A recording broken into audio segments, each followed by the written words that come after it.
exaltamos a proteção de Deus e declaramos a sua. Salmo 116. Leamos. Esse salmo já começa tão lindo que ele me pegou na primeira vez que eu li, na vez que eu li o primeiro versículo, esse salmo já me agarrou. Tem aqui alguns salmos que pegam a gente, né? Algumas palavras que nos tomam. E esse salmo aqui me agarrou por essa declaração do salmista que diz assim: amo ao Senhor. Amo ao Senhor porque Ele ouviu a minha voz e a minha súplica. Porque inclinou para mim os seus ouvidos, portanto, o invocarei enquanto viver. Cordéis de morte me cercaram e angústias do inferno se apoderaram de mim. Encontrei aperto e tristeza. Então eu invoquei o nome do Senhor, dizendo: ó Senhor, livra a minha alma. Piedoso é o Senhor e justo. O nosso Deus tem misericórdia. O Senhor guarda os simples. Fui abatido, mas Ele me livrou. Volta, minha alma, para o teu repouso, para o teu descanso, pois o Senhor te fez bem. Vamos ler todos juntos o versículo 6, versículo 7. Volta, minha alma, para o teu repouso, para o teu descanso, pois o Senhor te fez bem. Aleluia. Porque tu livrastes a minha alma da morte, os meus olhos das lágrimas e os meus pés da queda. Andarei perante a face do Senhor na terra dos viventes todos os dias da minha vida. Amém? Aleluia. Que Deus abençoe a sua palavra. Em nome de Jesus. Irmãos, os Salmos é uma das leituras que eu mais gosto de fazer na Bíblia.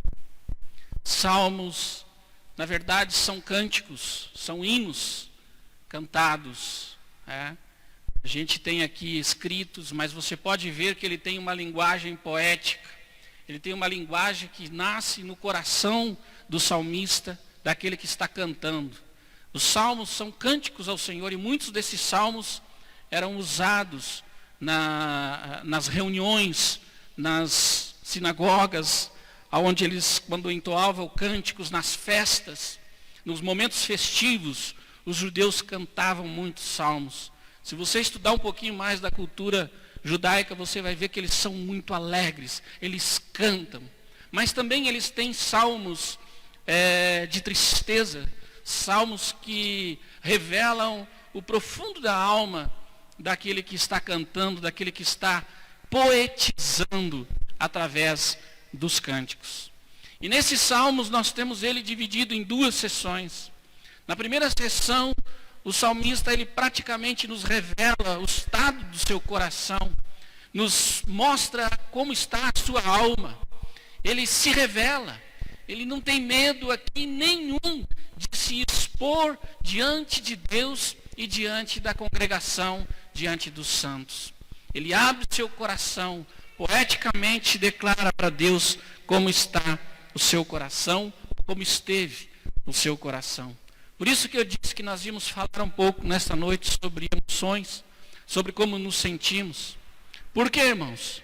Porque nem sempre nos sentimos bem, não é verdade? Nem sempre nós estamos alegres e cantando ao Senhor louvores. Muitos de nós passamos por aquilo que nós temos lá em Efésios, o nosso dia mau.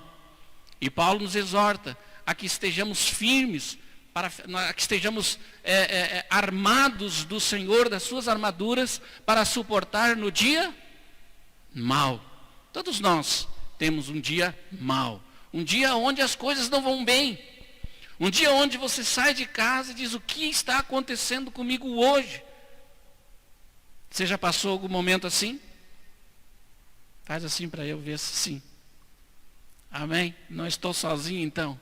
Eu já passei momentos muito terríveis na minha vida. Aqui, quando o salmista começa dizendo, eu amo o Senhor, não é à toa que ele começa declarando os salmos, eu amo a Deus. Ele tem algumas razões porque ele diz que ele ama o Senhor.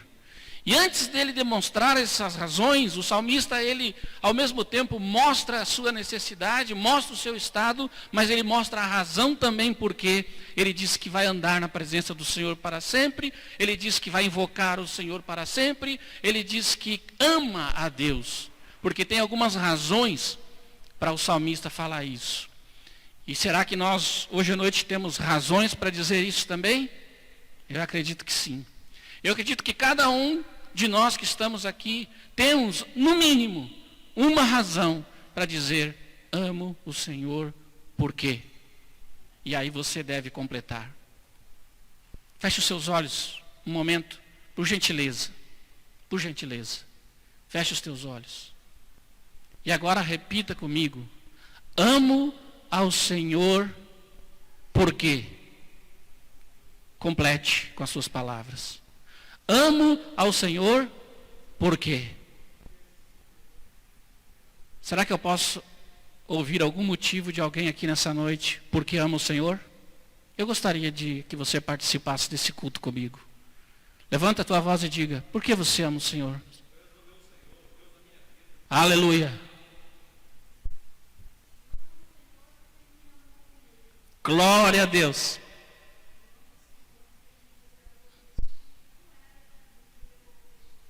Amém.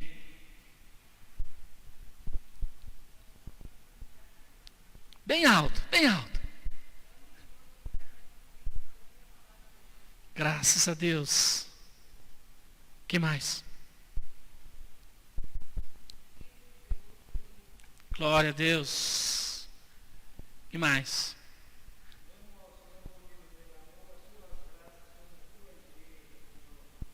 Glória a Deus. Senhor, recebe o nosso amor, porque Tu tens sido tudo na nossa vida, amém? Cada um de nós não tem um motivo, mas tem muitos motivos porque amar ao Senhor. Agora, amar ao Senhor, ela nos mostra razões muito fortes porque nós amamos ao Senhor. E quando nós olhamos essas razões, a nossa fé se renova. Quando nós dissemos isso, amo o Senhor porque Ele me amou primeiro. Amo o Senhor porque Ele me ouviu. Amo o Senhor porque Ele estendeu suas mãos para mim. Cada um de nós temos uma experiência pela qual nós amamos ao Senhor. Amo ao Senhor porque a minha vida tinha um destino e Deus mudou o destino da minha vida. Mas a verdade é que muitas vezes as nossas emoções nos traem. Principalmente naqueles momentos em que nós estamos nos sentindo péssimos. O salmista, ele revela aqui nesse salmo vários segredos do seu coração, vários sentimentos da sua alma. O primeiro dele, ele diz assim, cordéis de morte me cercaram. Versículo 3. Cordéis ou laços da morte me cercaram. Depois ele diz, angústias. Mas irmãos, não é qualquer angústia. É a angústia da onde? Do inferno. Do céu. Não é qualquer tipo de angústia. O salmista está dizendo, angústias do mais profundo do inferno se apoderaram de mim. E ele segue dizendo, sofri tribulação e tristeza. Então aqui o salmista, ele mostra que ele, por mais que ele ama o Senhor, ele é fadado a estes sentimentos. Ele é dado a esse tipo de situação onde ele sente a sua alma presa, onde ele sente que a sua alma foi amarrada, ele sente que cordas o estão atando, alguma coisa está amarrando a sua vida. Tristeza e angústia. Irmãos, quantas pessoas andam angustiadas hoje em dia? Não são poucas as pessoas que passam por esse tipo de sentimento, onde a angústia lhe toma conta. Pessoas que estão sofrendo caladas e sozinhas. Pessoas que estão com um sorriso no seu rosto, mas dentro do seu coração existe uma angústia, uma dor, um sentimento que parece que vai lhe afogar a alma. Esse sentimento de laço, é como se ela não conseguisse se livrar daquilo. Ela está amarrada em um sentimento tão ruim dentro dela, mas ela ama o Senhor. Ama o Senhor. Depois diz aqui que a aflição e a tristeza dominaram o seu coração. Versículo 6. Fui abatido, mas o Senhor me livrou. O abatimento. Então, uma pessoa que serve a Deus pode estar abatida, irmão? Uma pessoa que serve ao Senhor pode estar angustiada, irmão? Uma pessoa que serve ao Senhor pode estar com medo? Uma pessoa que serve ao Senhor, que ama a Deus, ele pode estar sofrendo? Eu acredito que sim, irmãos. Que a palavra está deixando isso aqui bem claro. Versículo 8. Porque tu livraste a minha alma da morte e os meus olhos das lágrimas.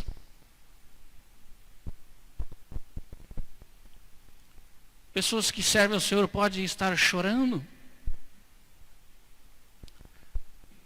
de tristeza, de dor. Pode sim. Irmãos, eu quero tirar algumas lições aqui, além disso que nós já vimos, do estado da alma do salmista.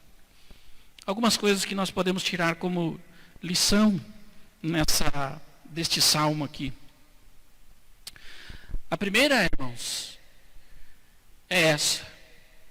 Que o fato de nós sermos discípulos de Jesus, seguidores de Jesus, não quer dizer que tudo na nossa vida vai ir bem. O fato de sermos seguidores de Cristo, fiéis a Ele, não quer dizer que nós vamos estar sempre bem. Bem que eu falo emocionalmente. Bem que eu falo com um sorriso nos lábios. Existe, irmãos, uma doutrina que tem entrado nas igrejas, infelizmente, uma espécie de teologia que tomou conta de alguns púlpitos, que pastores sem reflexão mais profunda da palavra andam disseminando, dizendo que se alguma coisa vai mal na tua vida, ou que se você não está bem, é porque você está em pecado. Que você não pode estar triste, que você não pode estar sentindo alguma angústia ou alguma emoção negativa. Isso não é coisa de crente, isso não é coisa de gente que anda na vitória.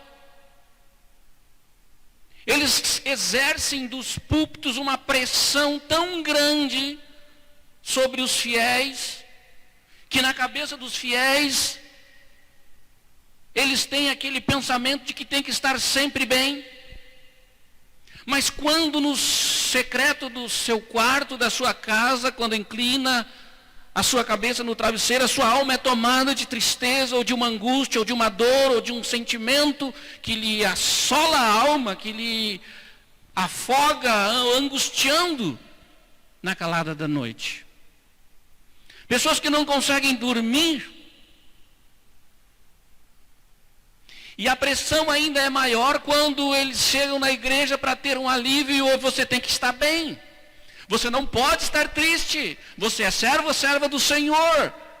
Então tudo tem que estar bem na sua vida. Se alguma coisa não vai bem, então você está em pecado. Você não está bem no Senhor.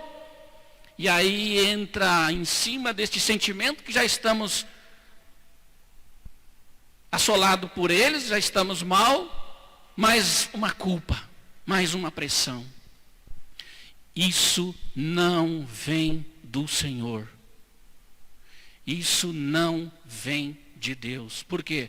Porque o Evangelho nunca disse que nós nos sentiríamos sempre bem. Jesus disse: no mundo tereis aflições. Jesus disse que nós teríamos perseguidos. Abra comigo em 2 Coríntios, capítulo 1, versículo 8. Se você puder colocar aqui, vamos ler o que está dizendo ali. 2 Coríntios, capítulo 1, versículo 8, diz assim. Não, 2 Coríntios.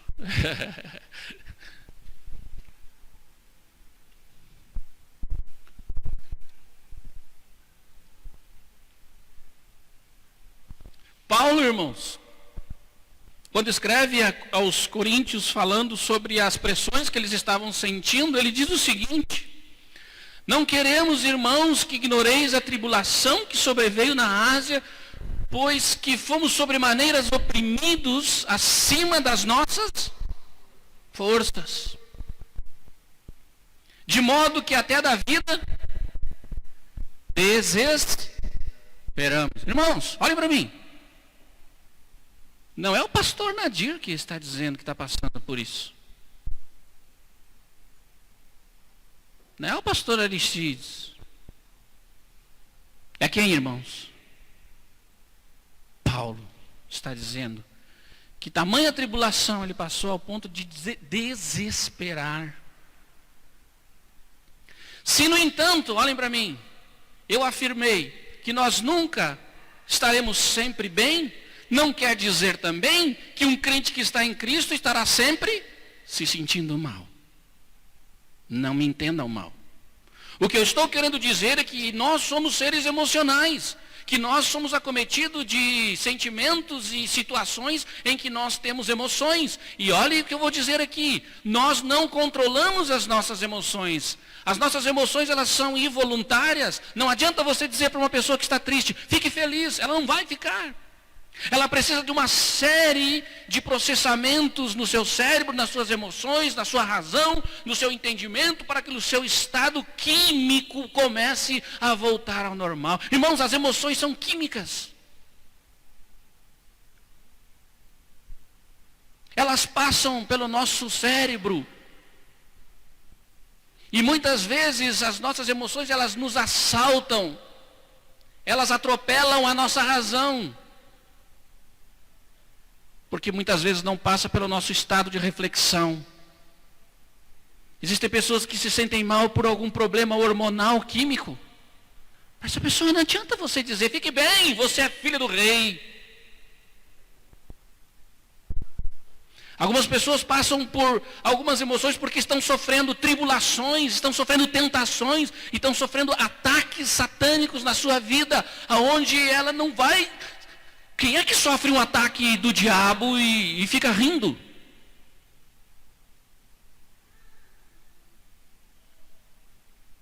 Então nós temos que aceitar a nossa humanidade. Esse evangelho que tem tornado alguns crentes super espirituais ao ponto de eles não terem nada de problema na sua vida, não é real. Não passa de um evangelho ilusório, um evangelho que não tem os seus pés no pó desta terra. C.S. Lewis, se não me engano, disse isso. Nós temos que andar com os pés no pó dessa terra, mas com o coração na eternidade. Aleluia, irmãos. Isso quer dizer que nós temos que aceitar a nossa condição humana. Nós temos que aceitar que nós somos humanos. O evangelho não faz de nós super crentes, super espirituais. Vou repetir mais uma vez. Eu não estou dizendo que nós devemos viver uma vida infeliz e para baixo e sermos crentes amuados. Estou falando de que nós somos acometidos destas coisas também. E que você não deve se culpar por isso. E essa é a segunda lição. Satanás, ele toma partido das nossas emoções para nos enganar. Ele quer usar o nosso estado muitas vezes para nos enganar. Quantas pessoas que estão tristes ou passam por alguma situação infeliz na sua vida e o diabo coloca na sua mente esse tipo de coisa. Está vendo aí, ó? Se Deus te amasse, você não estaria assim. Onde está Deus na sua vida? Você não é um crente de vitória? Você não é um crente que diz que estava cheio do Espírito Santo? E agora, como é que você me diz, onde está Deus? Como pode você, esposa de pastor, se sentir desse jeito? Como pode você, sendo um servo de Deus, se sentir assim? Hein, pastor? E aí o diabo nos acusa, nos traz um monte de mentiras baseadas em cima das nossas emoções negativas. O salmista estava assim. O salmista estava se sentindo dessa forma. Será que ele conseguia dormir à noite? Não tinha Rivotril para ele, não tinha ansiolítico, não tinha essas coisas. Mas ele diz o quê? Amo ao Senhor. Amo ao Senhor. Eu estou me sentindo assim, mas eu amo ao Senhor. Irmãos, nós não fomos chamados para ser felizes nesta terra. Aliás, nós não fomos criados para como o mundo está. Deixa eu refazer minha frase, porque tem muita gente me escutando na internet e eu preciso ter cuidado com o que a gente fala para não ser mal entendido. Nós não fomos chamados para viver felizes nesta terra enquanto ela não for restaurada. Amém? Enquanto nós não fomos restaurados pelo Senhor. Amém? Porque haverá um dia que não haverá mais dor, nem tristeza, nem angústia. Onde Deus enxugará dos nossos olhos todas as lágrimas. Claro que nós podemos provar isso ainda aqui nesta terra, mas não foi para esta terra. O Senhor Jesus vai restaurar este mundo e nós reinaremos com Ele, e nós comeremos da árvore da vida, e nós beberemos do rio que flui do centro da cidade santa do Senhor. E ali sim seremos felizes, completamente. Mas enquanto nesta condição que nós estamos sujeitos a essas coisas. E é aí que nós precisamos aprender a viver. Precisamos aprender a viver com saúde emocional. Para ter saúde emocional, nós precisamos ter saúde espiritual. Irmãos, o Evangelho, ele cuida do ser integralmente. Quando Cristo chega na nossa vida, Ele quer restaurar a nossa vida espiritual, quer nos colocar em nós o seu Espírito, nos fazer vitoriosos, mas Ele também quer curar as nossas emoções. Amém? E a cura das nossas emoções, ela acontece quando nós recebemos o Espírito de Deus na nossa vida, o consolo do Senhor na nossa vida. Não tem como nós sermos curados espiritualmente e estarmos enfermos emocionalmente. À medida que vamos crescendo, o Senhor vai curando a nossa vida. Vai trabalhando no nosso espírito, vai nos revelando o seu amor, vai nos revelando o seu cuidado, e nós vamos poder dizer na angústia, amo o Senhor. Vamos poder dizer na calada da noite, quando não conseguimos dormir de dor na alma, amo meu Senhor. Mas tudo o que o diabo quer é que quando você é traído pelas suas emoções, ele quer te enganar, e quer que você questione a Deus, e quer que você pergunte, onde está, ó meu Deus, onde tu estás? Mas o salmista, ele pode dizer, o Senhor me livrou do laço do passarinheiro.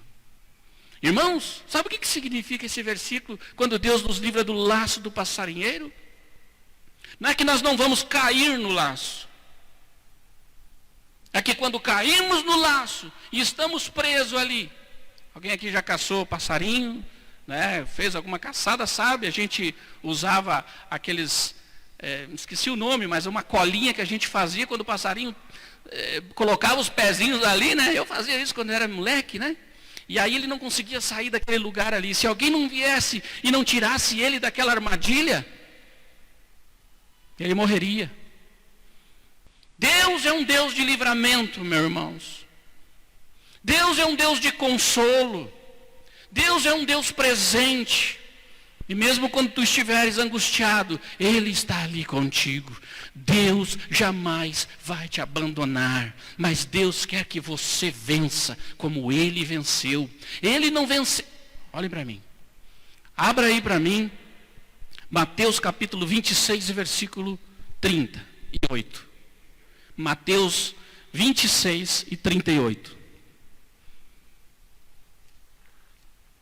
E se alguém aí em casa estava precisando de uma base para o que eu estou falando, nós vamos usar Jesus. Jesus, antes de ler, olhe para mim aqui. Vocês conhecem a passagem. Jesus no Monte das Oliveiras. E ele então vai para o monte ali e ele chama dos seus discípulos. Preste atenção em mim. E então ele vai mais para dentro um pouquinho do monte. E ele chama 3 dos mais chegados dele. E então ele diz assim: ficai aqui comigo. A minha alma está, o quê? Repita comigo. A minha alma está triste até a morte. Aí ele diz: irmãos, nós temos que entender que nós aqui estamos lendo. Mas uma pessoa que está triste até a morte não diz assim, ó, por favor, venha aqui orar comigo porque eu estou triste até a morte. Alguém que está num estado em que Jesus estava, em outra passagem diz que ele suou gotas de sangue. De tão intensa era aquela situação. Certamente Jesus diz: a minha alma está profundamente angustiada. Outra versão diz: profundamente angustiada. Ora, mas Jesus sentia isso? Jesus não é o rei? Irmãos, olhem para mim. O diabo usou aqueles homens diante da cruz. Olhem para mim, olhem. O diabo usou aqueles homens diante da cruz para dizer assim, ó, tu não dizes que és o Filho de Deus, o Rei dos Judeus? Por que não salva-te a ti mesmo?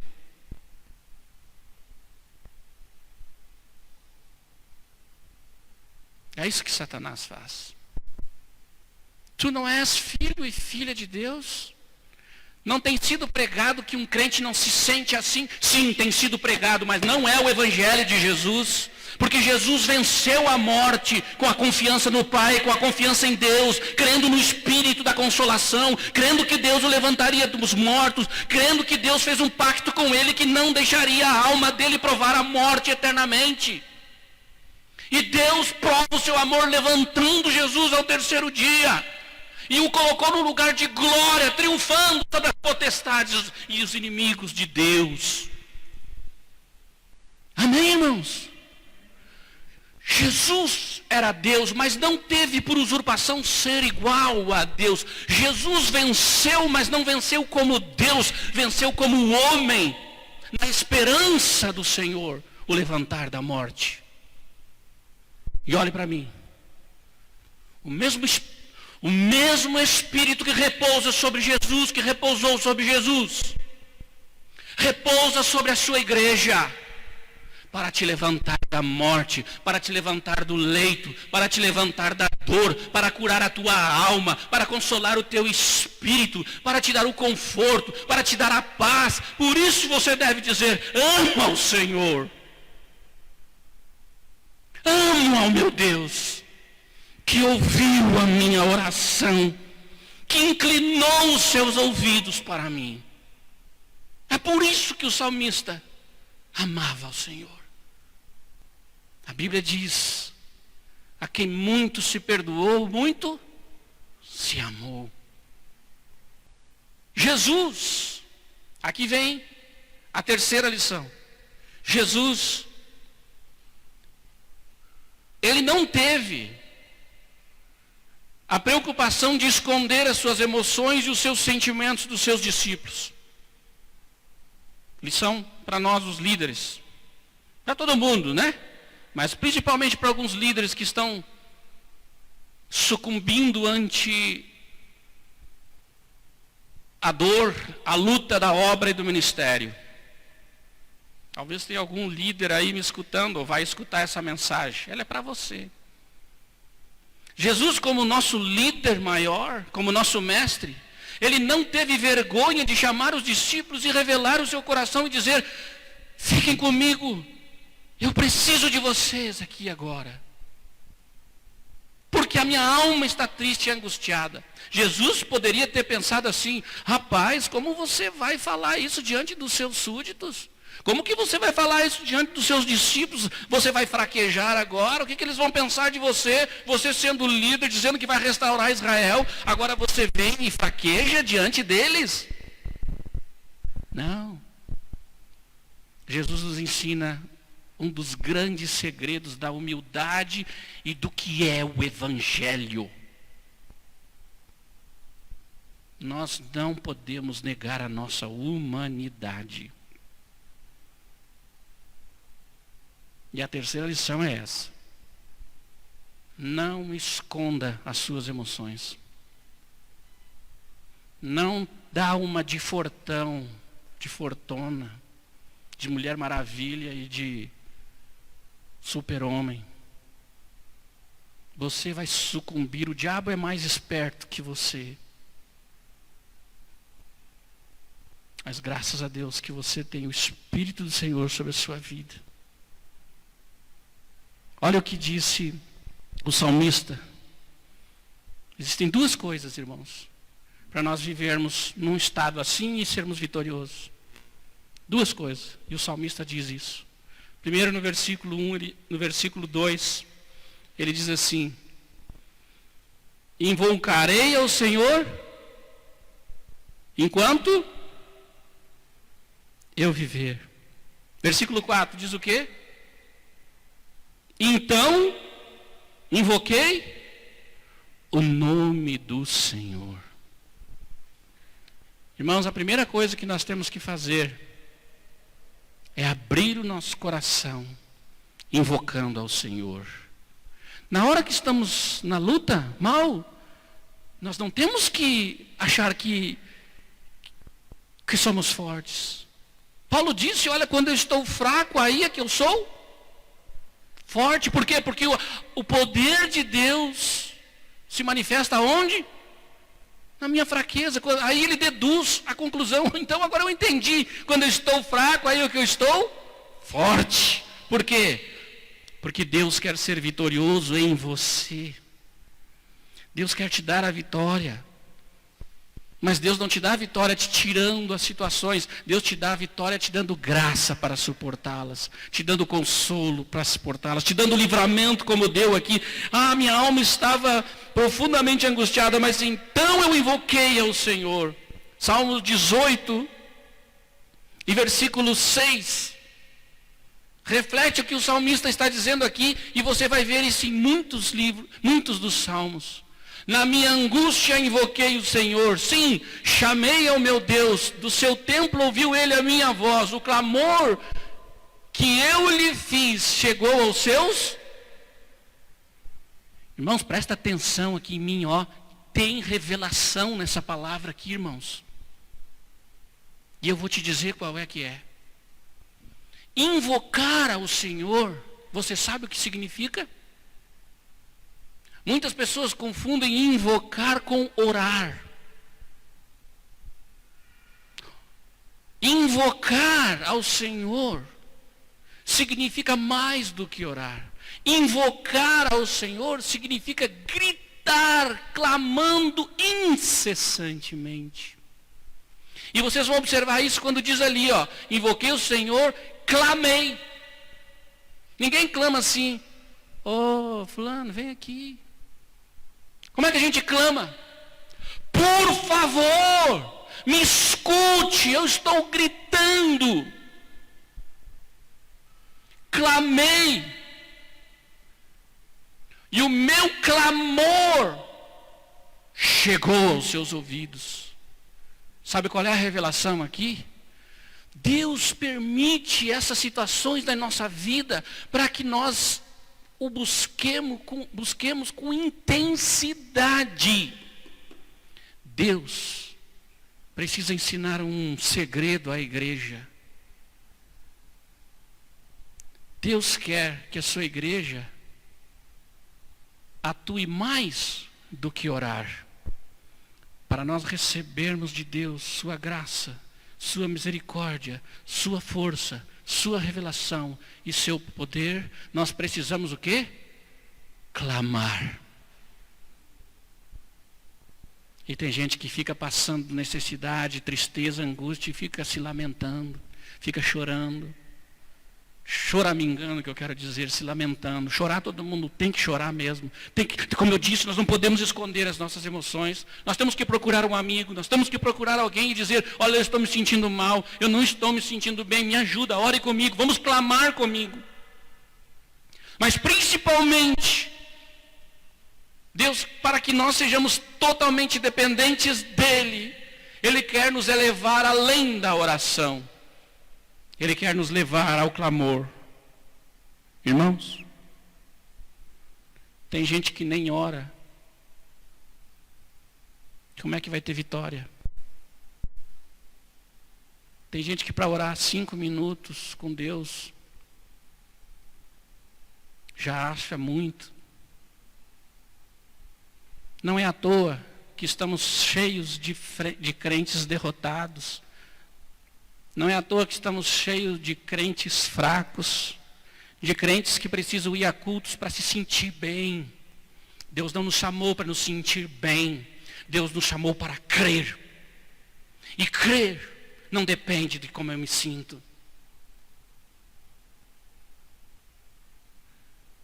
Não é à toa que muitos crentes estão abandonando a igreja. Ah, eu não sinto. Irmãos, e aqui está a 4ª e última lição. Uma vida de vitória não está fundamentada nem alicerçada em cima do meu mundo subjetivo, daquilo que eu sinto. Uma vida de vitória está alicerçada naquilo que Deus disse que faria por nós, naquilo que Deus prometeu na sua palavra. Irmãos, nós precisamos ser uma igreja da palavra. Nós precisamos ser uma igreja que revela o evangelho de fato e de verdade. Nós não temos que ficar camuflando a nossa fé e dando a ideia de que nós estamos bem. Nós temos que dar testemunho de que Deus está nos livrando, de que Deus está conosco, de que Deus está nos consolando. Não há maior testemunho para as pessoas que estão em depressão, para as pessoas que estão mal, sem Deus neste mundo, do que você chegar e dizer para ela: olha, eu estava assim, eu vivia assim, eu sei como você se sente, mas deixa eu te dizer uma coisa, eu hoje amo o Senhor, porque Ele inclinou os seus ouvidos para mim, quando clamei por socorro. Aleluia! Oh, glória a Deus! Mas Deus quer fazer isso na nossa vida.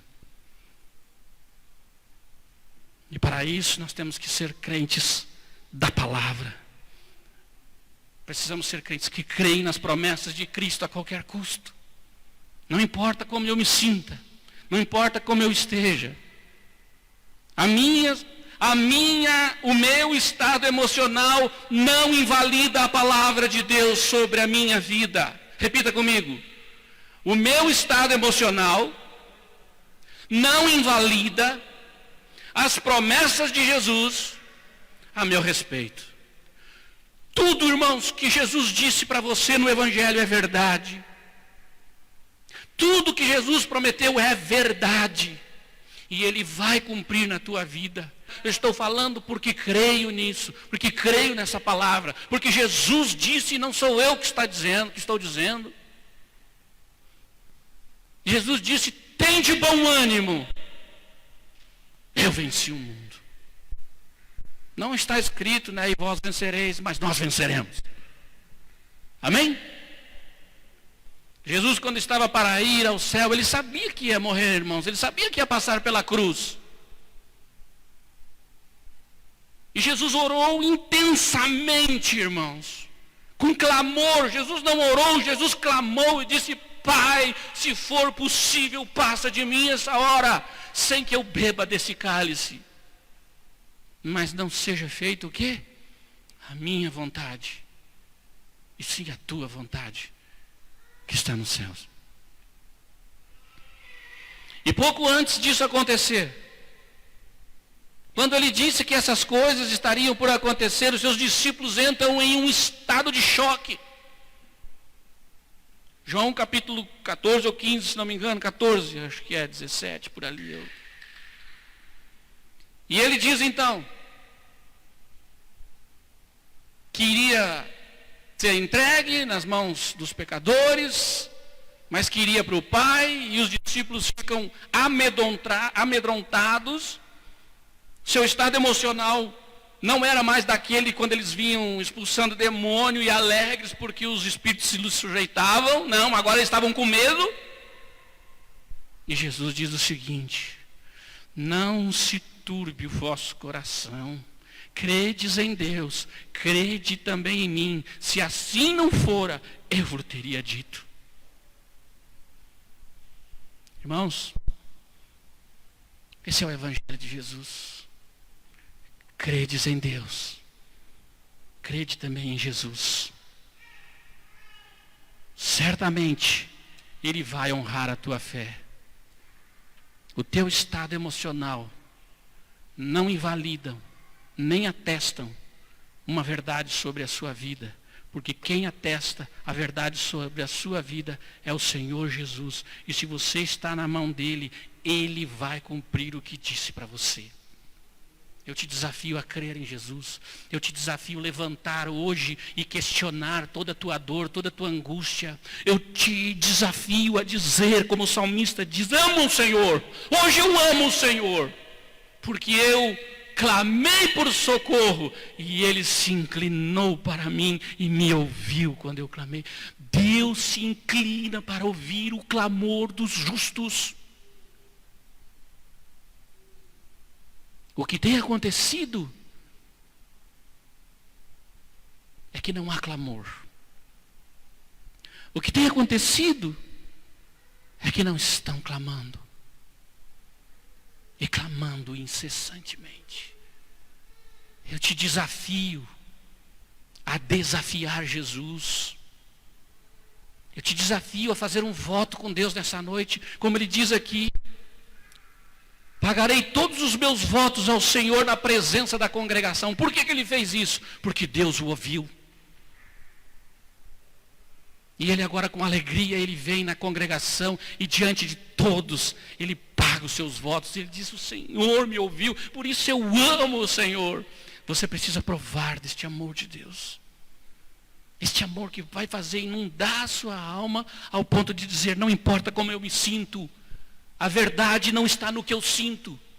O que determina a minha vida é o que Jesus disse sobre mim.